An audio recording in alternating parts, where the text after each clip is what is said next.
इसमें क्या है, आपको एक सिलेंडर दिया हुआ है, आधा सिलेंडर, हाफ सिलेंडर, ऐसा सिलेंडर है, और वो सिर्फ ऐसा नहीं है, वो ऐसे इंफिनिटी तक एक्सटेंड करता है, ऐसे इंफिनिटी तक जा रहा है, ऐसे ठीक है, इंफिनिटी से आया इंफिनिटी पे जा रहा है, और शेप ऑफ द सिलेंडर जो है वो कुछ ऐसी है, और इस पूरे के पूरे सिलेंडर में ये जितना भी शेप है, इसमें करंट की डायरेक्शन है ये वाली, ये डायरेक्शन, उधर से आ रहा है करंट, इधर जा रहा है, सही है। पूरे के पूरे इसमें कितना करंट है भाई, आई करंट, करंट पता चल गया, सही है, ओके। अब इसकी रेडियस गिवन है आर, आपको आपसे पूछा हुआ है इसका जो सेंटर है, यहां पे आपको मैग्नेटिक फील्ड निकालना, सिंपल है, बोलो। अब अपना वही पुराना तरीका, क्या, एक छोटा सा पोर्शन मान लेना है, उस छोटे से पोर्शन की वजह से निकाल लो, फिर इंटीग्रेट कर दो, सही है। तो मैं कहता हूं इस वाले साइड से थीटा एंगल पे डी थीटा एंगल बनाते हुए, डी थीटा एंगल सबटेंड करते हुए एक छोटा सा पोर्शन है, ठीक है, जिसकी वजह से यहां जो मैग्नेटिक फील्ड है वो कितना है, डीबी। क्या कह रहा हूं मैं, यहां एक छोटा सा पोर्शन मान लिया, यहां से उसका एंगल है थीटा, और इसने जो एंगल सबटेंड किया है वो डी थीटा, रेडियस है आर, और इसमें करंट जो है डी आई, और डी आई की वजह से जो मैग्नेटिक फील्ड है वो है डीबी, सही है। तो बोलो डीबी का वैल्यू क्या आएगा, बोलो। ये जो सिलेंडर है पूरा का पूरा, इसको मैं मान सकता हूं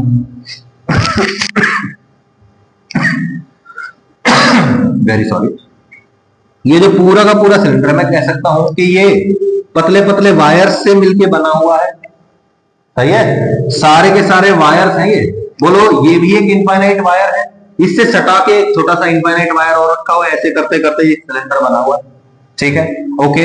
अब बताओ ये एक क्या है, इनफाइनाइट वायर है ऐसे, जिसमें करंट का डायरेक्शन ऐसे है, बोलो थंब से, सॉरी थंब इसकी डायरेक्शन में करेंगे, पकड़ेंगे इसको ऐसे, क्या बनेगा, मैग्नेटिक फील्ड बन रहा हो, तो बोलो कुछ ऐसा मैग्नेटिक फील्ड बनना चाहिए इसकी वजह से, ठीक है, सर्कुलर, सिर्फ इस छोटे से पोर्शन की वजह से कह रहा हूं, इस पूरे की वजह से नहीं आया, सिर्फ इस वायर की वजह से कह रहा हूं, ठीक है। बोलो magnetic field will be tangential, सही है, ये होगा डीबी, कोई दिक्कत, बोलो डीबी का वैल्यू बताओ, एक पतले से वायर से आर डिस्टेंस की दूरी पर कितना होता था, mu naught I by 2 pi R, the distance कितना है, आर के बराबर, करंट कितना है इसमें, डी है, सही है, तो mu naught D I by 2 pi R, ये हो गया छोटा सा, ठीक है, ओके। अब मैं कहता हूं, मैं इंटीग्रेट करता हूं अगर इस पूरे के पूरे सिलेंडर के लिए, तो इस डीबी वाले का भी इंटीग्रेशन होगा, टोटल मैग्नेटिक फील्ड कैसे निकालेंगे भाई, बोलो डीबी का इंटीग्रेशन करके, मैं कह रहा हूं डीबी साइन थीटा लगेगा, डीबी साइन थीटा क्यों लगेगा, डीबी साइन थीटा क्यों लगेगा, हाँ क्या कह रहे, नहीं सोचो, तुम बताओ साइन थीटा क्यों लगाया मैंने, साइन थीटा का रीजन क्या है, what is the reason of sine theta, DB का कौन सा कंपोनेंट है जो कंसीडर किया जाएगा,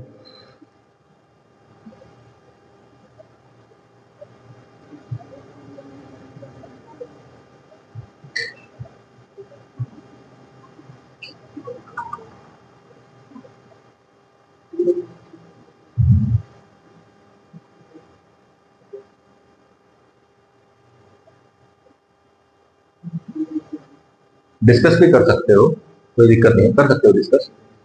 सोचो एक बार कि सिर्फ साइन थीटा वाला कंपोनेंट ही क्यों, कॉस थीटा वाला क्यों नहीं, कुछ कैंसिल आउट हो रहा होगा, सोचो कौन सा कैंसिल आउट हो रहा है, कॉस थीटा है किधर, इस साइड है, वर्टिकली है, ओके, ये डीबी है, ये एंगल थीटा है, तो ये एंगल भी थीटा है, तो कह रहे हो, ठीक है, तो ये हो गया डीबी, इधर हो गया डीबी कॉस थीटा, और इधर हो गया डीबी साइन थीटा, तो कॉस थीटा वाला किससे कैंसिल हो जाएगा,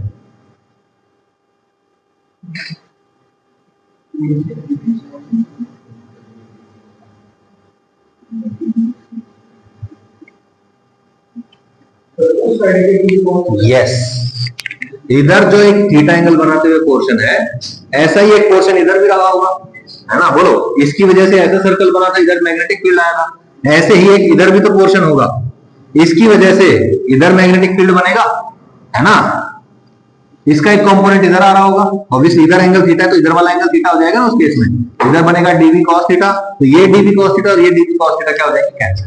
तो बोलो डीवी कॉस थीटा अपने को लेना नहीं है, सिर्फ कौन लेना है, डीवी का साइन थीटा वाला। ये बात क्लियर हो गई है? ओके, तो बताओ B net is equal to DV sine theta का इंटीग्रेशन। भाई ये हो गया नेट मैग्नेटिक फील्ड छोटे से पोर्शन की वजह से, उसका इंटीग्रेशन करके टोटल आ जाएगा। सही है, डीबी का वैल्यू पुट करो, mu naught D I by 2 pi r sine theta. Okay, बताओ mu naught constant, 2 pi constant, radius constant, बाहर निकालो। Mu naught by 2 pi r बाहर निकल गया, अंदर क्या बचेगा, डी आई और साइन थीटा। अब बताओ ये डी आई छोटा सा करंट है, और बोलो थीटा चेंज होता रहेगा। बोलो इधर थीटा अलग है, अलग अलग थीटा होता रहेगा, तो बोलो थीटा इज ऑल्सो चेंजिंग, और यहाँ पे करंट आ गया। तो अपने को क्या करना पड़ेगा, एक सिंगल वेरिएबल क्रिएट करना पड़ेगा। सिंगल वेरिएबल कैसे क्रिएट करें, मैं कहता हूं, बोलो यहाँ पे ये टोटल एंगल कितना बनाया है इस सिलेंडर ने, इस पॉइंट पे कितना एंगल सबटेंड किया है, पाई, पाई बोल सकते हैं। तो बोलो पाई रेडियन में आई करंट है, तो 1 रेडियन में कितना होगा, आई बाय पाई। तो बोलो इस डी थीटा एंगल वाले में कितना करंट है, इसको डी थीटा से मल्टीप्लाई कर दो, है ना भाई। एक में इतना है तो डी थीटा में कितना, डी थीटा से मल्टीप्लाई कर देंगे, तो I by pi into d theta. बोलो डी थीटा में कितना करंट है, डी आई, तो ये डी आई का वैल्यू तो है, यहां उठा के इस डी आई की वैल्यू को पुट कर दो, क्या आएगा, I by pi d theta, I by pi d theta. तो I by pi d theta, I by pi constant, I constant है टोटल करंट, पाई कांस्टेंट है, बाहर निकालो, sine theta d theta, integration कर सकते हैं इसका, साइन थीटा का इंटीग्रेशन बोलो cos theta minus cos theta, yes ठीक है। तो बोलो माइनस कॉस थीटा। अब बताओ एंगल की वैल्यू क्या थी, कहां से शुरू हो रहा है एंगल, 0 डिग्री से शुरू हो रहा है और कहां तक जा रहा है, 180। सही है, cos pi minus minus cos theta, सही है, क्योंकि माइनस ऑलरेडी लगा हुआ है ना। अगर यहां पे आपको कभी ये माइनस दिक्कत दे ना, तो इसको माइनस को पहले उठा के बाहर लगा देगा, ठीक है ना। आप सिर्फ कॉस पाई माइनस कॉस 0 बनेगा, यानी कि -1 -1 बन जाएगा, -2 और फिर ये +2 हो जाएगा। तो बोलो वो 2 बन जाएगा, 2 बन गया, नीचे वाला पाई ऊपर वाला I, mu naught I by 2 pi r, और नीचे पाई था 2 पाई स्क्वायर आर हो जाएगा, 2 से 2 काट दो, mu naught I by pi square r. आ गया आंसर, कोई दिक्कत, बिल्कुल सिंपल है। ओके, अब बहुत और भी बहुत ही सिंपल, आपको पता है किसी भी सर्कुलर लूप जिसमें करंट आई है, उसके सेंटर पे मैग्नेटिक फील्ड क्या होता है, mu naught I bye 2r, पता है ना। सेंटर पे कितना होता है, 0, है ना नजदीक।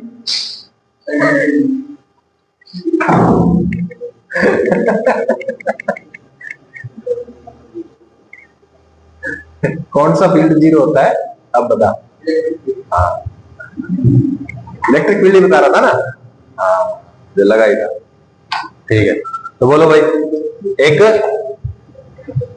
सर्कुलर लूप है, इसमें करंट आई अगर है तो क्या बोलेंगे, आई करंट है, तो इसके सेंटर पे मैग्नेटिक फील्ड हो जाएगा म्यू नॉट आई बाय 2। लेकिन अभी यहाँ पे आपको आई करंट गिवन नहीं है, कह रहा है एक पॉजिटिव चार्ज क्यू है, वो क्या कर रहा है, रोटेट कर रहा है in a circular path of radius r, circular path पे घूम रहा है विद एंगुलर स्पीड ओमेगा, जिसकी एंगुलर स्पीड मतलब एंगल को कवर करने की स्पीड कितनी है, ओमेगा गिवन है आपको।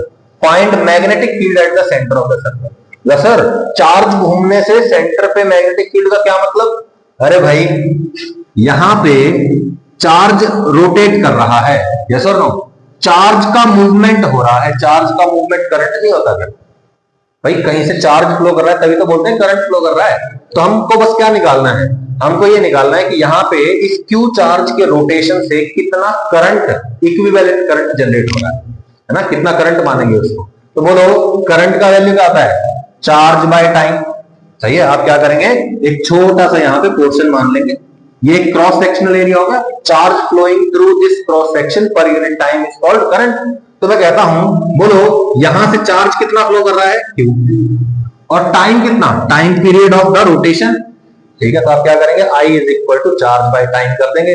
टाइम का और ओमेगा क्या क्या रिलेशन होता है, T is equal to 2 pi by omega, ठीक है। तो T की जगह रख दो 2 पाई बाय ओमेगा, ऊपर चला जाएगा तो Q omega by 2 pi. Current पता चल गया ना, इस चार्ज के रोटेशन से जो यहाँ पे इक्विवेलेंट करंट जनरेट हो रहा है, करंट आ रहा है, that is Q omega by 2 पाई।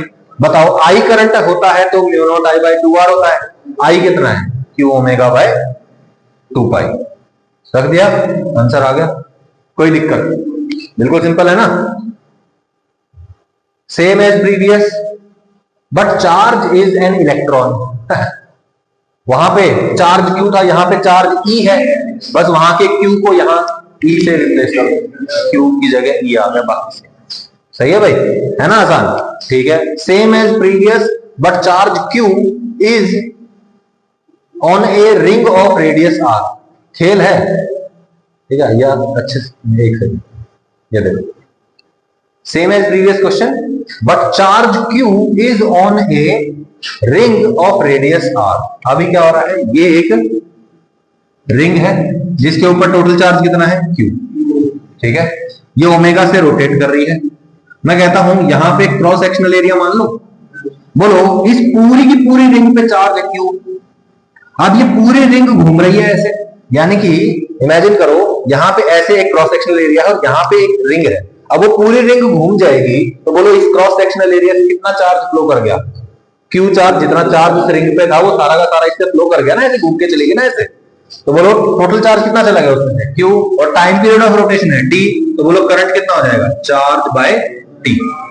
सही है, टाइम क्या होता है 2 पाई बाय ओमेगा, तो करंट उतना ही तो आया, q omega by 2 pi, mu naught I by 2 r, I की जगह क्यू ओमेगा बाय 2 पाई। समझ में नहीं आया, बोलो, ए रिंग ऑफ चार्ज क्यू,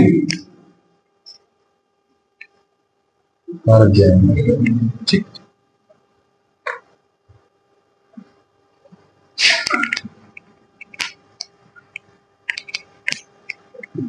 अब ये जो कंसेप्ट ये याद रहेगा, एक रिंग है उसके ऊपर चार्ज क्यू है, वो रोटेट कर रहा है ओमेगा से, तो चार्ज उसके घूमने की वजह से जो इक्विवेलेंट करंट हम मान सकते हैं वो क्या बनेगा, क्यू ओमेगा बाय 2 पाई।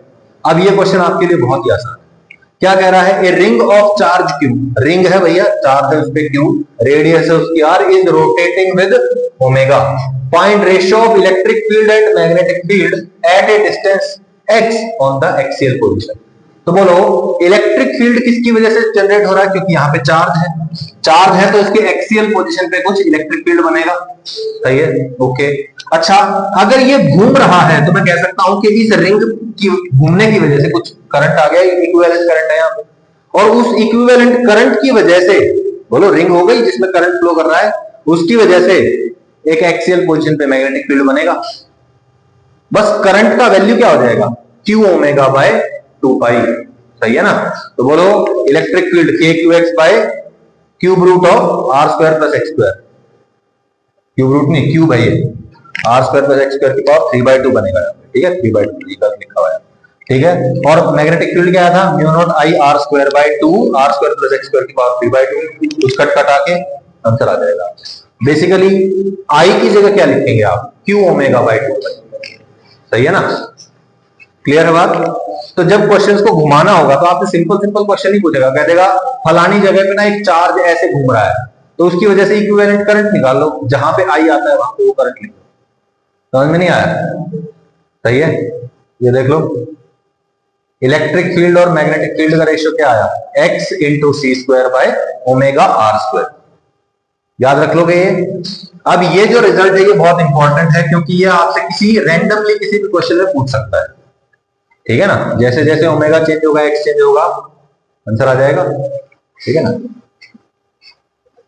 यहां पे एक रिजल्ट यूज किया गया है और वो रिजल्ट क्या है, 1 by under root mu naught epsilon naught is equal to c, तो वहां से सी का स्क्वायर बन गया है, ठीक है। अच्छा, ये एक बहुत ही इंटरेस्टिंग रिजल्ट है, ये क्या कह रहा है कि जो स्पीड ऑफ लाइट है वो किस पे डिपेंड करती है, magnetic permeability of free space and permittivity of free space.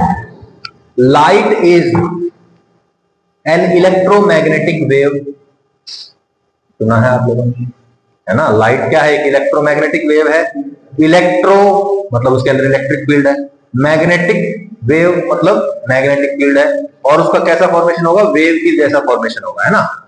तो अगर मान लो लाइट इधर जा रही है तो एक इलेक्ट्रिक फील्ड होगा ऐसे ऐसे और एक मैग्नेटिक फील्ड होगा ऐसे ऐसे, अब स्पेस के अंदर कितना अच्छे से मैग्नेटिक फील्ड जनरेट हो रहा है वो, और इलेक्ट्रिक फील्ड जनरेट हो रहा है वो, ये दोनों मिलकर डिसाइड करते हैं कि वैक्यूम में स्पीड ऑफ लाइट क्या होगी। अगर किसी अदर मीडियम की मैं बात करूं तो वहां पे मैग्नेटिक परमिएबिलिटी क्या होती है, म्यू, और परमिटिविटी क्या होती है, एप्सिलॉन। या ये जो आया है ना चीज, ये है speed of light in that medium. किसी भी मीडियम में मैग्नेटिक परमिएबिलिटी कितनी है, किसी भी मीडियम की परमिटिविटी कितनी है, ये दोनों मिलकर डिसाइड करते हैं कि उस मीडियम में स्पीड ऑफ लाइट क्या होगा, है ना। यहीं से ये हमारा प्रूफ भी है एक तरह से कि इलेक्ट्रिक और magnetic properties will decide of a medium, will decide speed of light in that medium, क्योंकि light is itself an electromagnetic wave. Feeling आया कुछ? ठीक है। What time is it, exact time बताओ मुझे। 32, 33। ओके, तो ये बहुत ही इजी चीज है, अब तक जो पढ़ा है ना उससे बहुत अलग कह सकते हैं आप इसको। ये जैसे आपका गॉस लॉ होता है ना, गॉस लॉ, बिल्कुल वैसे ही आपका amperes circuital law. Ampere circuital law जैसे गॉस लॉ था, वहां पे क्या होता था, इलेक्ट्रिक फील्ड निकालने के लिए गॉस लॉ यूज होता है अलग अलग चीजों के लिए, और ऐसे ही मैग्नेटिक फील्ड निकालने के लिए एम्पियर सर्किटल लॉ। वहां पे क्या था, flux depends on charge inside. यहां पे एक स्पेशल क्वांटिटी होती है, it depends on current inside. वहां जो चार्ज का काम था वो यहाँ पे मैग्नेटिक फील्ड, उसका करंट का काम। सही है, तो ये वाली चीज है, ये हम नेक्स्ट क्लास में करेंगे। And obviously it is very important, multiple times यहां से क्वेश्चंस आए हुए। I will see you in the next class. ठीक है भाई।